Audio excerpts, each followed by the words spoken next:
Bonjour. Donc je reçois aujourd'hui Patrick de Cazeneuve, que nous connaissons, qui est un ami, qui est l'animateur du cercle Frédéric Bastiat.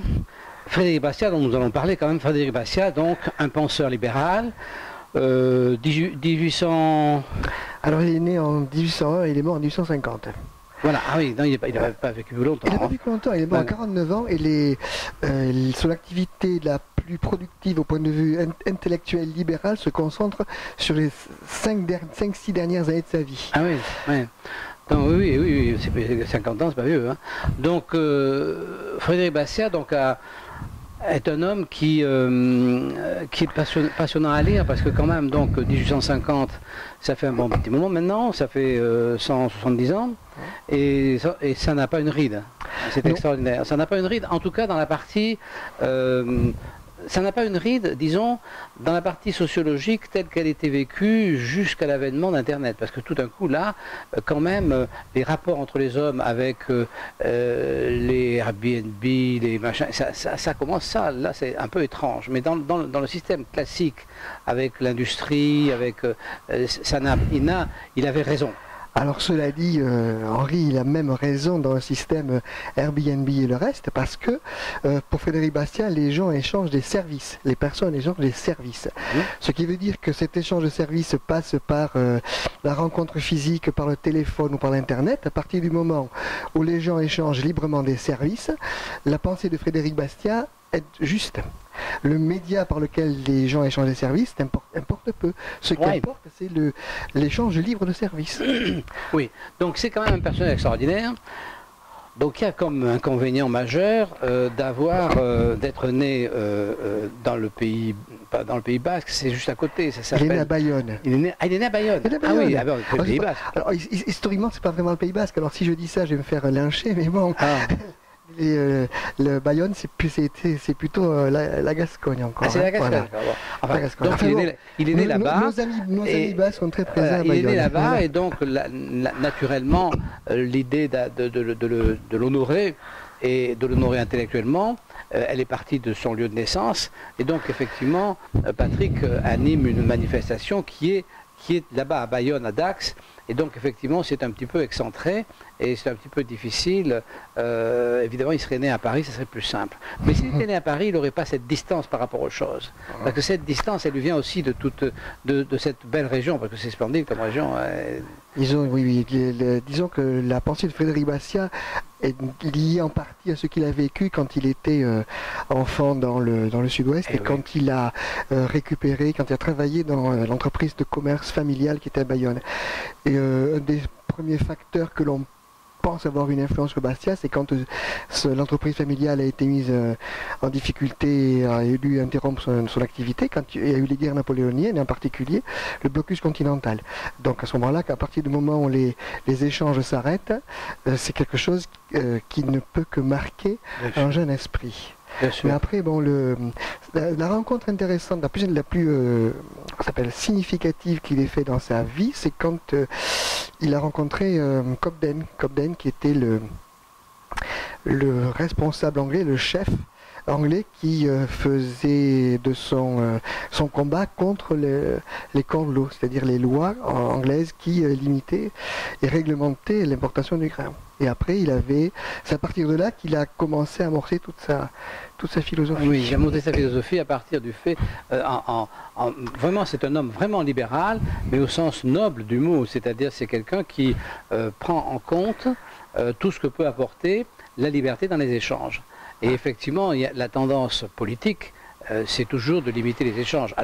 Les hommes politiques ont une seule obsession dans leur vie, c'est réguler notre vie. Absolument. Les hommes politiques... Chacun à sa façon d'ailleurs. Voilà. Chacun à sa façon. Mais en fait, Bastiat dit que le gros problème de nos sociétés, c'est ce qu'il appelle la spoliation légale. La spoliation légale, c'est quand quelqu'un vole légalement ce qui vous appartient. Alors ce qui vous appartient, avec ce qui est très facile à comprendre, d'abord c'est votre argent, mais la spoliation légale ne se limite pas au côté financier ou matériel. La spoliation légale, c'est quand un gouvernement quelconque vous empêche de vivre et d'avoir la vie que vous voulez parce que vous n'avez pas le libre choix de cette vie. Oui. Vous avez des règlements qui vous empêchent de faire ce que vous voulez. Ça, c'est réglementé. Un pays comme la France qui a 360 impôts, quelque chose comme ça, et 72 codes et règlements, il y en a tout le temps qui arrivent. Oui, mais alors ce qui justifie ces règlements en question, c'est de dire la liberté n'étant accessible qu'à ceux qui ont les moyens intellectuels et physiques de la gagner, n'est-il pas injuste que ceux qui n'ont pas ces moyens-là n'accèdent pas à la liberté, et donc la collectivité ne doit-elle pas les suppléer à leur carence, de telle sorte qu'ils aient la liberté? Parce que c'est ça la vraie histoire. La vraie histoire, c'est la fameuse liberté positive, négative, je ne sais plus dans quel sens ça marche, mais toujours est-il qu'il est question de dire à quoi ça sert de pouvoir aller en voyage aux États-Unis si on n'a pas de quoi se payer le billet. C'est ça l'histoire. Hein. Donc faisons en sorte qu'on puisse payer le billet de telle sorte que tout le monde puisse aller au voyage aux États-Unis. C'est ça la vraie histoire. Je trouve que le fait de considérer qu'il y a des gens qui ne peuvent pas profiter de la liberté qui leur est offerte est très insultant pour les petites gens, comme on dit. Parce que, je pense, à mon avis, n'importe quel individu est capable d'assumer ses choix. Sauf cas très particulier, donc incapable majeur, chose comme ça, mais c'est une petite infinie minorité. Les moyens matériels sont une chose, mais la possibilité, la liberté de choisir ce que l'on peut faire est quand même capitale. Je pense qu'il n'y a, même dans une démocratie comme la France, il n'y a pas vraiment de liberté si les gens ne sont pas maîtres de leur destin ou maîtres de leur choix. Personne, une société dans laquelle il n'y aurait que des millionnaires ou des multimillionnaires, n'existe pas. Par contre, une société où tout le monde peut être libre de ses choix, ça peut exister. Et je trouve que c'est infantilisant pour la population, moi y compris, pour toi peut-être, et moi y compris, quand un homme politique dont le seul mérite est d'avoir été élu, parce qu'en France ils sont élus, mais dans d'autres pays ils prennent le pouvoir, dont le seul mérite d'avoir été élu, de me dire ce que je dois faire. Même si j'ai peu de moyens, j'estime que je suis quand même en état et en capacité de choisir ce que je peux faire avec mes petits moyens. Et si je veux m'organiser différemment, je m'organise différemment, je peux faire des économies, je peux choisir de dépenser ce que j'ai, je peux faire plein de choses. Mais il faut que l'on me laisse choisir. Si je ne suis pas maître de mon destin, je ne suis pas libre. C'est le gros problème du libéralisme, puisqu'on en arrive à ce mot aussi décrié, aussi caricaturé, le libéralisme, bon, auquel moi personnellement évidemment je crois, malgré toutes les contraintes que cela pose à chaque individu. Mais le libéralisme, effectivement, quelque part, c'est donc caricaturé comme la jungle. Alors c'est assez étonnant d'ailleurs, parce que moi je vois le combat entre les... On est assez impliqué dans notre région dans le combat entre les éleveurs de brebis et puis les écolos et les loups. Alors c'est assez amusant de voir que les écologistes, qui sont des gens pour une organisation rationnelle de la vie et puis des entraves évidentes à la liberté, ont comme emblème les loups, qui sont quand même les loups, c'est pas un animal charmant, hein. Faut pas non plus, enfin, c'est vraiment pas un animal charmant, hein. Quand tu te retrouves face à une bande de loups, t'as intérêt à être armé. Alors, donc toutes ces incohérences, effectivement, font beaucoup souffrir, et donc on aimerait bien que Basquiat soit davantage lu, parce que c'est vraiment un puits de rationalité, c'est vraiment quelqu'un qui est facile à lire quand même, vraiment facile à lire. Hein. C'est très facile à lire parce qu'il écrit très bien, mais je pense surtout que Frédéric Bastiat est un puits d'humanité, c'est-à-dire qu'il considère l'individu en tant que personne, c'est-à-dire qu'il, petit ou grand, pour lui, les hommes sont égaux. Dans ce sens-là, ce qui veut dire qu'il va avoir le même respect ou la même affection, on va dire interhumaine, entre un individu haut placé et un individu placé plus bas. Frédéric Bastiat a centré ses écrits, sa philosophie, sur ce qu'on appelle les droits naturels. Et parmi les droits naturels, il y en a trois. Donc la personne. La personne, c'est l'individu. L'individu, c'est la plus petite minorité qui existe. Après, il y a d'autres minorités, mais ce sont des groupes d'individus. Donc la personne, et la personne est sacrée. On ne peut pas porter atteinte à la personne. N'importe qui porte atteinte à la personne ne peut pas se prétendre libéral. Après, il y a la propriété privée, bien évidemment, parce que c'est la seule vraiment qui existe. La propriété, ce ne se limite pas à la propriété foncière. La propriété, c'est Chacun est propriétaire du fruit de son travail, il dit. Donc là, en France, par exemple, nous sommes un pays où nous avons 360 impôts, j'ai dit tout à l'heure, et 57% de dépenses du PIB et 46% de prélèvements obligatoires. Donc la propriété est bien mise, bien mal en point. Et puis il dit la propriété et la liberté. Alors la liberté, pendant des siècles, les gens se sont battus pour la liberté, même encore si on fait référence à l'histoire française récente, la libération. C'est comme ça qu'on appelle quand la France s'est battue pour se libérer de l'Allemagne nazie. Oui, enfin pour la libération, la France s'est pas battue beaucoup, elle a regardé les autres. Le problème qu'il y a, c'est que, en fait, la liberté fait peur. La liberté fait peur. Et quand on demande, la première chose quand on discute de Frédéric Bastiat avec des individus, avec des personnes, les gens vont dire oui, mais si tu laisses la liberté aux gens, ou si tu laisses le libre choix aux gens, la première chose qu'ils vont faire, c'est dépenser de l'argent n'importe comment. Oui. Ce qui, c'est faux, et ensuite, bon, ça les regarde. Alors, le gros argument, c'est de dire il n'y a pas d'assistance dans le cas de la liberté. En fait, ce qu'on vend aux êtres humains, c'est le confort de l'irresponsabilité. On dit aux gens, non, ben, vous avez des problèmes et c'est pas de votre faute. Donc, comme c'est pas de votre faute, vous allez voir, on va vous arranger ça. Et effectivement, ça c'est séduisant. Dire aux gens, on va vous arranger vos problèmes, c'est séduisant. Et alors, on a ce dérapage constant. Par exemple, on nous explique que si on vit vieux, c'est grâce à la sécurité sociale. Mais en fait, si on vit vieux, c'est exclusivement grâce au progrès de la médecine. Ça n'a rien à voir avec la sécurité sociale. La sécurité sociale est une organisation qui permet d'accéder au progrès de la médecine et qui est en train de faire la preuve de ses limites, puisque ça ne marche plus. Donc cette ambiguïté de déplacer le problème constamment effectivement, comme tu l'as dit tout à l'heure, en infantilisant les gens, c'est effectivement l'inverse de la théorie de Bastiat. Et alors l'avantage de la théorie de Bastiat, c'est qu'elle n'est empreinte d'aucune méchanceté. C'est là que je trouve que c'est formidable, c'est que cet homme est effectivement, il aime les autres, hein, et il n'a pas envie de les mettre dans une situation infernale.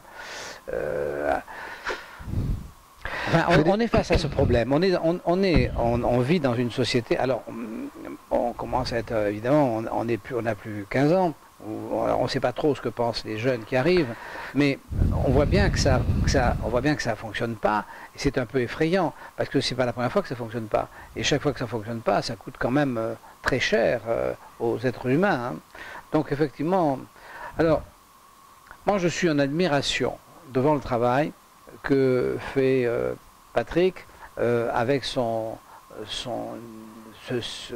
avec Bastiat et le cercle Frédéric Bastiat, et je trouve que c'est dommage qu'on n'arrive pas. Alors c'est dommage, le libéralisme, c'est ça l'inconvénient, c'est que tout le monde dans son coin est libéral. En fait, finalement, tout le monde est libéral.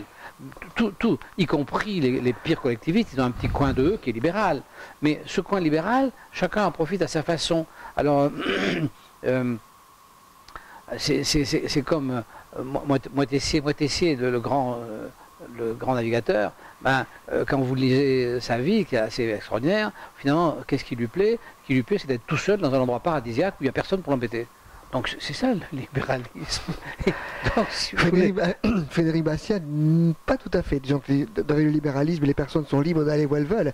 Et si on veut vivre un ermite comme Charles de Foucault, on peut vivre un ermite comme Charles de Foucault. Par contre, pour Frédéric Bastiat, l'homme est un être social, fondamentalement social, qui se nourrit et qui progresse des relations avec les autres, et qui se nourrit et qui progresse des relations libres. Les relations contraintes sont stérilisantes pour l'humanité. L'avantage qu'il y a qu'à un collectiviste, c'est qu'il peut il peut donner des exemples concrets. Par exemple, je vais vous subventionner, je vais vous donner des sous, je vais vous faire ci, vous faire ça. Donc les gens le voient. Le problème qu'il y a, c'est que pour faire ce type d'action positive envers une certaine catégorie d'individus, il doit en dépouiller notre catégorie d'individus. On revient à la spoliation légale. Bien sûr. De toute façon, et ça se voit voilà, tout ça, ça n'élimine pas. ça n'élimine pas le fait, ça change simplement, ça n'élimine pas le fait qu'il y en a qui payent pour d'autres. Il y a donc, oui, alors, et là, on voit bien d'ailleurs qu'il y a que ce type de problème existe, mais très profondément dans notre société, parce que quand on regarde comment fonctionnent les hommes politiques depuis des années, les hommes politiques depuis des années fonctionnent, ils prennent des mesures. Alors par exemple, en fonction des agriculteurs, pour les agriculteurs, pour l'hôpital, pour l'enseignement, pour les personnes âgées, pour les jeunes, etc. Mais ils ne prennent pas des mesures pour l'ensemble de la population. Ils sont obligés de prendre des mesures catégorielles parce qu'ils divisent la société en catégories. Et hop, c'est tombé. C'est pas grave. Et donc, une mesure catégorielle.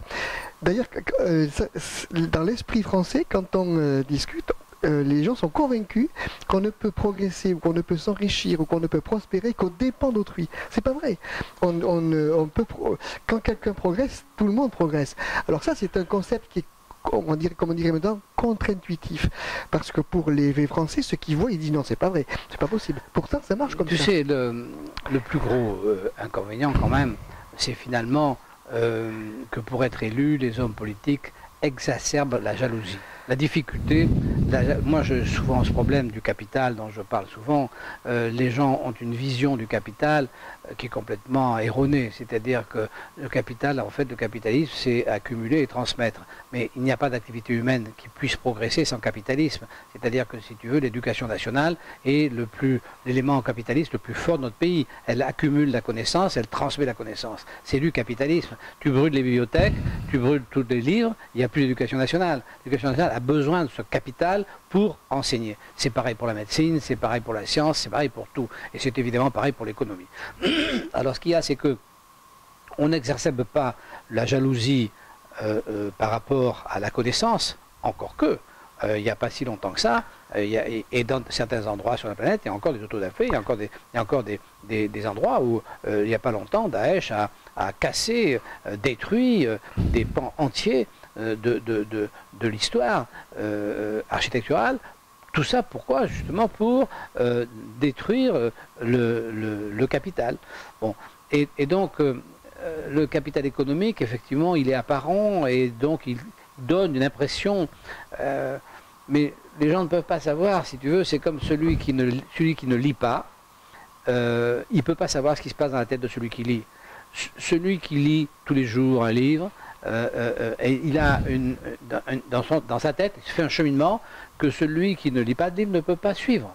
Bon, et bien pour l'argent, c'est pareil. Celui qui accumule de l'argent parce que c'est son tempérament, parce que c'est un homme d'affaires, ben, il accumule de l'argent pour faire des affaires et on ne peut pas se mettre à sa place. Et il n'accumule pas d'argent pour le dépenser. Donc c'est, si tu veux, c'est...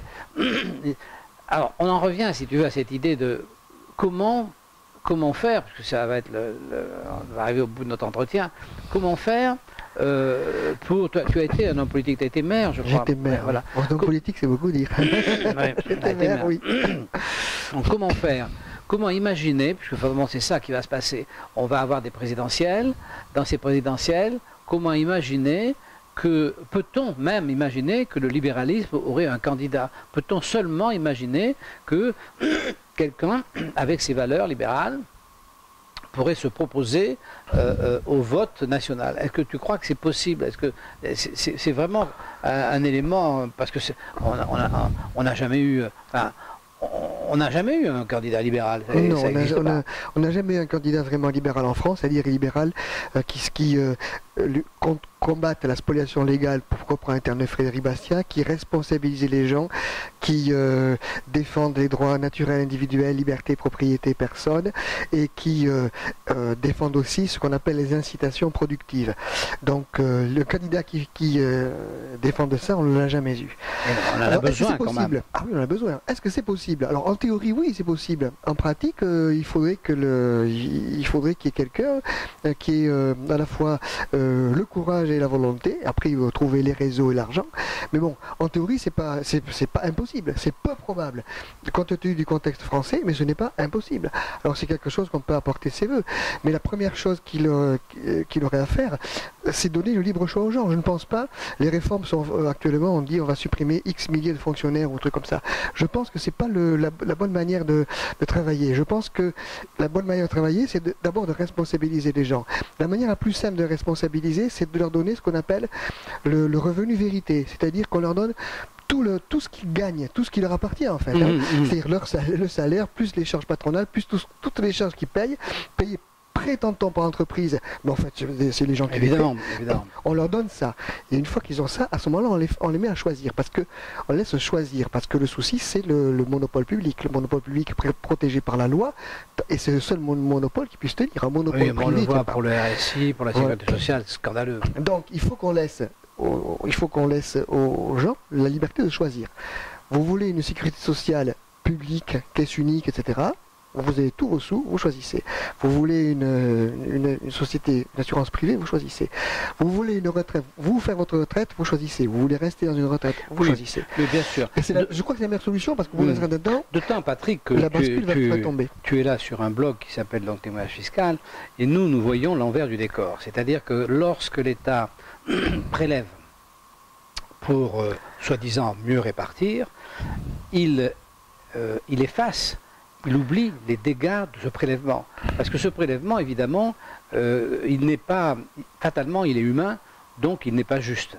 C'est-à-dire qu'il y a des dérapages, mais des dérapages que tu ne peux même pas imaginer. Moi, des gens qui viennent sur mon blog, qui viennent sur Témoignage fiscal, sont des gens dont la souffrance est extrême, parce qu'on les dépossède.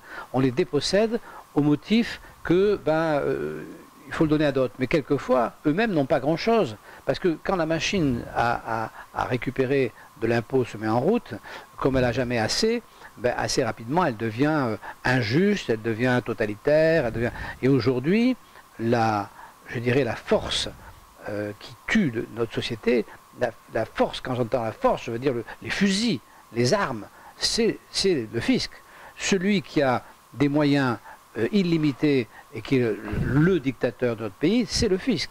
Il n'y en a pas d'autre. Hein. Le reste, même si tu fais des cambriolages ou autre, bon, on va essayer de te juger d'une manière juste. Tu vois, que tu aies quelles que soient les déviances que tu as, les déviances, enfin, quels que soient, si tu veux, tes principes de vie, on va te laisser à peu près tranquille. Tu peux exprimer, bon, moi, que tu collectionnes des petits trains, on va te foutre la paix. Hein. Mais le fisc, non. Le fisc va t'envahir et le fisc est vraiment un outil totalitaire qui fait des dégâts extrêmes, mais extrêmes. Et ça, effectivement, c'est l'envers de l'idéal, exactement comme le goulag était l'envers de l'idéal philosophique de nos braves staliniens et adorateurs de Lénine. Donc alors, à un moment donné, cet envers du décor, il va apparaître. Parce que moi, je vois bien que cette souffrance, petit à petit, elle émerge, et à un moment donné, elle va être telle qu'il va y avoir quelque chose de grave. C'est là qu'il faudrait effectivement que quelqu'un de libéral amène un apaisement, parce que sinon, ça va être la violence. C'est là qu'est la difficulté. Un des soucis qu'il y a, c'est que comme dirait Frédéric Bastiat, la loi a été pervertie, c'est-à-dire au lieu de protéger les individus des atteintes à propriété, etc., de protéger les individus du crime, la loi se fait complice. Et la loi organise, au profit de l'État, cette spoliation. Alors, la spoliation légale, c'est un vol en fait. Hein. Et on ne peut pas bâtir une société juste sur du vol, même s'il est légal. Il faut que la société juste se bâtisse sur ce qu'on appelle l'échange libre et l'État qui garantisse la liberté, la propriété, la sécurité, qui rende justice, mais c'est tout. Et puis il assure un filet de sécurité pour les personnes quand elles sont en difficulté. Mais le fondement, c'est ça. L'impôt, au départ, le rôle de l'impôt, c'est d'échanger toujours un échange de services. Je suis un particulier, il y a des choses que nous, privés, nous ne pouvons pas faire. Alors, beaucoup de gens le croient, certaines personnes dont je fais partie pensent qu'on pourrait se passer de l'État, mais si on dit ça on va se faire lyncher. Oui, donc, voilà, on va se faire lyncher. Donc, c'est un service. Par exemple, j'échange mon impôt contre un service qui s'appelle la sécurité, contre un service qui s'appelle la sécurité intérieure, la sécurité extérieure, la justice et un filet de sécurité. J'échange un service. Mais maintenant, l'impôt, on n'échange plus de service. Dans la philosophie de Bastia est contrecarré par ça. On n'échange plus de service. L'impôt a une visée redistributive et égalitariste. C'est complètement différent. Bien sûr. Et l'État, c'est pour ça que c'est plus facile pour des personnes d'une catégorie sociale de dire Monsieur l'État fait une loi en ma faveur contre un tel ou pour que je puisse gagner plus de sous, plutôt que de s'organiser de manière libre et responsable pour pouvoir améliorer sa vie. Et c'est cette perversion, ce changement du concept de l'imposition qui est d'un côté le service, l'échange de services, et de l'autre côté la spoliation dans des visées égalitaristes ou dans des visées redistributives, c'est ça un des cœurs du problème, à mon avis. Sur bien. Eh bien, écoute, Patrick, je suis très heureux de t'avoir reçu. J'espère que pour tous les Français, nous aurons le plaisir, lors des prochaines présidentielles, d'avoir des gens d'avoir au moins un candidat qui représente cette pensée libérale, qui peut se baser effectivement en grande partie sur Bastia, qui effectivement a la logique nécessaire pour permettre d'établir des règles qui puissent satisfaire le plus grand nombre. C'est nos voeux. Juste pour compléter, la philosophie de Bastia est humaniste et ce qu'il faut bien comprendre, c'est qu'elle ne porte tort à personne. Et ça, c'est aussi contre-intuitif dans la société française d'aujourd'hui. Le libéralisme par Bastia ne porte tort à personne. Et tout le monde y gagne. C'est ça qui est difficile à faire passer. Le libéralisme en soi ne peut pas porter de tort à qui que ce soit. La question, elle n'est pas là. La question, c'est de dire le libéralisme ne porte tort à personne, bien sûr, mais n'apporte pas à ceux qui en ont besoin l'aide qu'il faudrait leur apporter. Et alors, à partir du moment où on dit qu'on va apporter de l'aide à ceux qui en ont besoin, on ne peut pas lister ceux qui en ont besoin. Parce que tout le monde arrive en disant, bon, moi j'ai besoin. Bon, et tout le monde a besoin, on a tous besoin de quelque chose. Effectivement, c'est plus facile si on te le donne que si tu vas le chercher. Alors, absolument, bon, c'est voilà, ça le principe. C'est là qu'est le problème. Ça dit, le libéralisme apporte ce qu'il faut à chacun. Et le libéralisme permet à chacun d'aller chercher ce qu'il faut. Dieu sait, il faut aller le chercher. Mais les gens le font, tu vois, avant, par exemple. Avant, quand j'étais jeune, on allait à l'épicerie. Quand j'étais jeune, on s'arrêtait à l'essence, par exemple, en voiture, puis il y avait un type qui sortait, il prenait le truc, il le mettait dans ton réservoir, il remplissait ton réservoir. Bon, c'était confortable, hein, tu restais assis dans ta voiture. Hein. Bon. Et un jour, on nous a dit, non, c'est plus comme ça, et vous devez vous servir vous-même. Au début, ça a été contraignant. Moi, si tu veux, bon, moi, je suis arrivé, c'était déjà mon père, par exemple, il ne comprenait pas. On donnait la pièce au jeune homme qui venait servir, il ne comprenait pas que tout d'un coup, il fallait se servir. Bon, eh bien, on s'est servi. Et donc, si tu veux, faire le pas pour aller chercher les choses plutôt qu'on te les apporte toutes rôties, c'est pas antipathique. Parce que maintenant, les gens, ils aimeraient pas qu'on leur serve l'essence. Hein. On t'apporte rien rôti, en fait. Non, mais on te le fait croire. On te fait croire, voilà.